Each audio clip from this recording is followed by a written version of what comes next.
Welcome to Releasing Trauma, a Survivor's Podcast. I am your host, Tracy Osborne. I am a survivor of emotional bullying, rape, sexual assault, domestic abuse, and grief. After losing my husband in 2019, I set off on a new adventure to help other women release their trauma and create a life they can cherish. Each week, I will feature a guest expert or survivor to share their stories, tips, wisdom, and more. The goal is so that you can take away even just the smallest nugget of information you can use in your life right now to make a change, and to remind you that you're not alone. There is life after trauma, and you can move from victim to thriver and create a life you can cherish. Hey, welcome back to the show. I'm your host, Tracy Osborne. With me today is Katherine Golub. And we're going to be talking about a variety of things, including intergenerational trauma and how it creates patterns of overachieving. But we're also going to talk about burnout and how to get unstuck. So we're going to be talking about quite a bit of stuff on this call today. So Katherine, welcome to the show. Thank you, Tracy. I'm really excited to be here. Well, I'm thrilled to have you. You know, I always start out with having the guests tell us a little bit about their personal story. So we're going to start there. Sure. Yeah. So in my early career work, starting in my senior year of high school, I became kind of a burnt out. I wasn't burnt out initially, but I became kind of a workaholic activist. Except for waitressing in high school and a little bit in college, all of my early work was as an organizer, organizing students at my university, and later working in strategic affairs with the Hotel Workers Union. And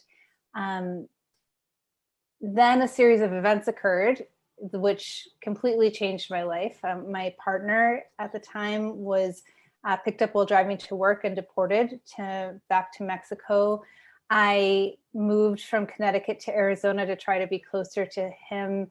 And then a few months later, discovered I was pregnant at a routine doctor's visit, and ended up moving to Oaxaca, Mexico when I was 7 months pregnant, and couldn't continue the work that I had been doing. And becoming a mother, this was 13 years ago, really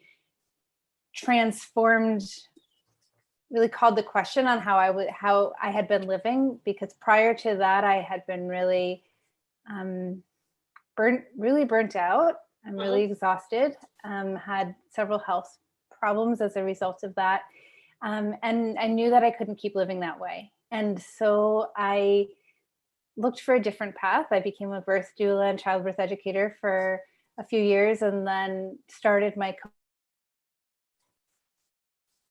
coaching practice almost 9 years ago. And most of my clients come to me because they have similar patterns of overachieving, overdoing, overgiving. And a lot of them are engaged in some type of social justice, social change work, and nonprofit work, and need to learn a new way to do their work that is sustainable and nourishing, and in which they can continue to make an impact. So, yeah.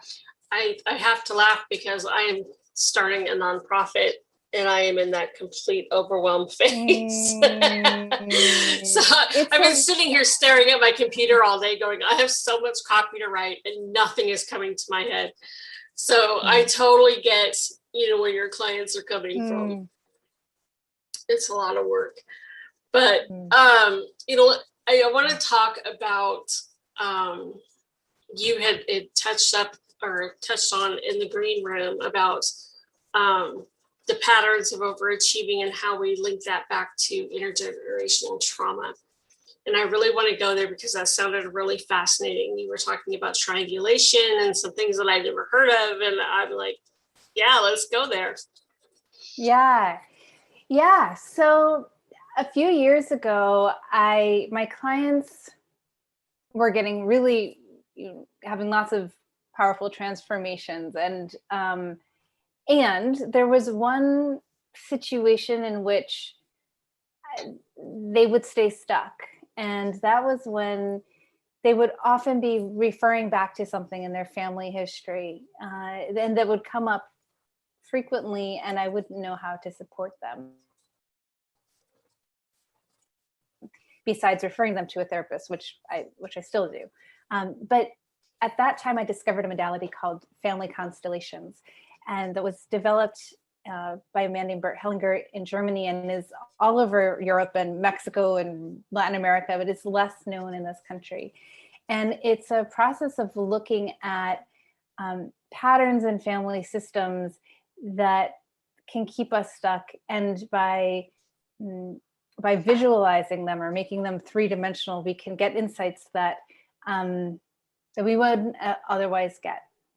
And through that training, I discovered that there are certain patterns that come up a lot for my clients that lead to patterns of overachieving and overgiving. And one of those that I frequently see is called parentification.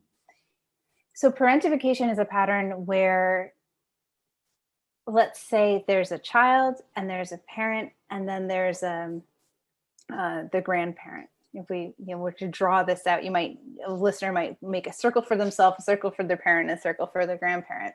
And parentification happens when there is a void where there's the parent or the grandparent. So either the grandparent wasn't available to parent the child's parent, or the parent is for some reason unavailable to parent the child.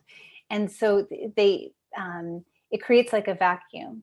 And so the child will unconsciously come up and fill that vacuum. So I often have, and therefore become like the parent to their parent, or become the parent to themselves and or their siblings. And when a client comes to me they've done a lot of work on themselves, and they've done a lot of work on how much all they're achieving and giving and doing, and they still feel stuck in it, I often ask, tell me about your family dynamics. Where was your parent? Where were your grandparents? What happened? And more often than not, they will describe a situation in which they had to be their own parent, or their parent, kind of, there was a vacuum and they were sucked into parenting their parent. And when they just seeing these patterns can be really revolutionary and transformative. That is really fascinating. And I see a lot of, kids or adults who, as kids, had to basically raise themselves and raise their siblings because the parents weren't around for one reason or another. And it usually leads to, like you said, a pattern of overachieving because they have to do it all. Mm-hmm. And it can show up as wishing that you were far bigger than you could ever humanly be. So wanting to be the savior, the one who changes the world with your own two hands, and it can be very healing to use a statement such as, I am too small for that. Not that we're too small to create change and be parts of movements that create change, but that we cannot, there's certain things that just are too big for us, or that there's not our place to resolve for someone else. Right. So how do we get out of that pattern? How do we break it? So it can be surprising. It still surprises me how transformative insight in this area can be. I mean, as a coach, I work with all sorts of practices. I'm really about, ongoing, consistent practice in many things. But it's been very fascinating to me to see that just recognizing these patterns can have a transformative effect, or recognizing them and having a container of support to remind you of them can be very helpful. So often with clients, if we're talking about these patterns, for example, of parentification, we will recognize it and use a simple healing statement, like have them visualize their parent. And this can be something that would be very hard to do on your own, but possible. I invite them to imagine that they're in a room with a parent and to say simple statements such as, "You are the big one and I am the little one." And not that they have to change any way that if their parent is unsafe or unhealthy to be with or to interact with in any certain way in real life, they don't necessarily need to change externally, but just recognizing their right size, it can be transformative in and of itself. Do you find that the clients who grew up having to parent themselves become almost like an overbearing parent themselves to kind of make up for what they didn't have? I'm not sure, to be honest. I don't work with my clients that much on their own parenting, but I don't imagine that my clients, the way that they speak about their children, I think that they work really, really hard not to. Well, we can go to the opposite extreme, right? Someone who's experienced neglect can become overbearing, and vice versa. That absolutely happens. I don't see it as frequently, but I'm not saying it doesn't. It just popped into my head. It's interesting. I have to wonder if they become overbearing helicopter parents. I'm sure. I mean, if you look at, like, I used to teach simplicity parenting, and that was a long time ago. It still informs my work. But, if we think of generational flips in parenting, there's it can go that way. It can go to each side of the extreme. But absolutely. Something to look into. So let's talk a little bit about burnout. Sure. Because I think we all tend to experience it from time to time, especially those of us who are overachievers and overdoers. So, how do we prevent it from happening? And then once it happens, or if it happens, what do we do then? Mm-hmm. Yeah, so a few thoughts come up. One is that at the core of what I teach my clients is conscious choice. So often we end up in a place of burnout because we've been unconsciously reacting to the requests or the requests that come our way or our environment. And we need to create space, like, I don't know the exact quote, but Viktor Frankl said, there's a space between the stimulus and the response, and that's where our freedom lies. And so teaching people how to consciously choose. So instead of, if we're like, oh, I'm noticing, the first step is feeling your body. Oh, I'm noticing that I'm feeling exhausted or overwhelmed or stressed out. To pause and ask yourself, what do you need? And to do that on a micro level, sometimes it can feel too overwhelming to make major changes in our lives, to get a whole new job or a whole new to change the macro level first.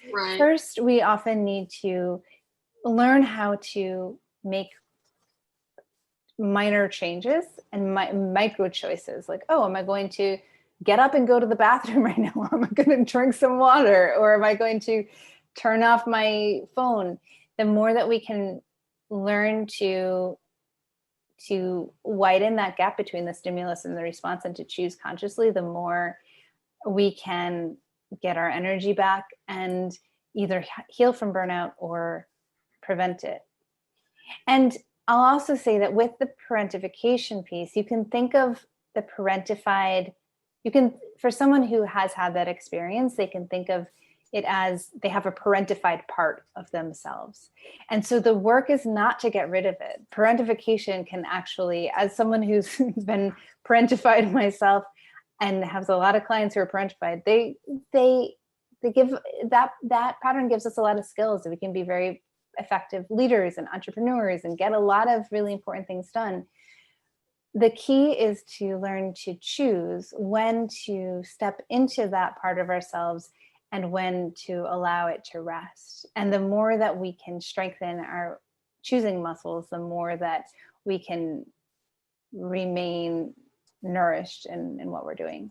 Right. So creating a sense of balance between the two. Yeah, or I see it as a dance between, life shows up in polarities. So there's polarity between doing and not doing, right? Polarities appear to be opposites, but rely on each other to form a whole. And so how people talk about balance, I think of it more as if you see a spectrum or an infinity loop, like a figure eight, the work is about dancing between both sides of the spectrum. So not getting rid of the parentified one, but embodying it when it's appropriate. And then also cultivating the other side of that spectrum, or the part that's been in the shadow or been hidden or neglected, the part that knows how to rest, and cultivating that part so that we can be whole. I like that. I can envision the parts dancing. Yeah. See that. That's kind of cool. Yeah. That's kind of cool. And now, lastly, in the last couple of minutes that we have here, when we're feeling that stuckness in life, how do we get ourselves unstuck? Sure. So I define stuckness as you want to do something, but you're not doing it, or you don't want to do something and you are doing it. And I see that when we're stuck, it's like, you can imagine that you are this great big bus driving through life, and there's a steering wheel and lots of passengers who are the different parts of yourself. And we get stuck when a part of ourselves grabs the wheel when it's not really the appropriate moment to be doing that. So like, say it's Saturday night and you are wanting to have fun, or it's Friday night and you're exhausted and you need to rest, and the parentified one comes in and grabs the wheel and tries to,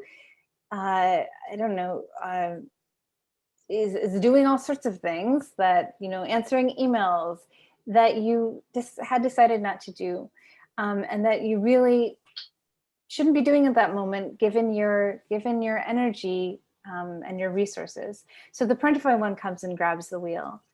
The work is about becoming aware of that the parentified one is there. Even naming these parts of ourselves can be extremely helpful, because it brings us into a witness perspective. So instead of identifying with the part, we are witnessing it with some space. So when you can name that part is there, and then pause and witness what's happening, and notice what you're feeling in your body, that like urge, which is what a habit feels like. It feels like the urge or itch to do something. Right. That notice the feeling and notice what you're really needing, and then take the next step to honor your needs and to meet your needs. The more that you can do that over and over again, pause, notice who's holding the wheel, witness it, witness how you're feeling, witness what you're needing, and take a baby step to reclaim the wheel. If you do that over and over again, you will be doing the things that you want to be doing more and more, and therefore be less and less stuck. I like that a lot. I'm definitely going to put that into practice as I sit here and stare at my screen, feeling stuck about writing all this copy that I need to write. Yeah, it's like who's holding the wheel then, right? And if we all need to let go of the wheel. Just let go for a while. Yeah. And sometimes we need support learning how to hold the wheel. I mean, I know how many like different coaches I've worked with on writing messaging, and like, that's hard. We're not born with that skill. We're not born with a part who knows how to write copy really well. So sometimes we need to take lessons to strengthen the copywriter part of ourselves. Right. Yep, absolutely. Well, Katherine, thank you so much for coming on the show today and talking with me. This has been fantastic. Thank you, Tracy. I really appreciate it. And listeners, thank you as always for listening, and we'll talk to you on the next show.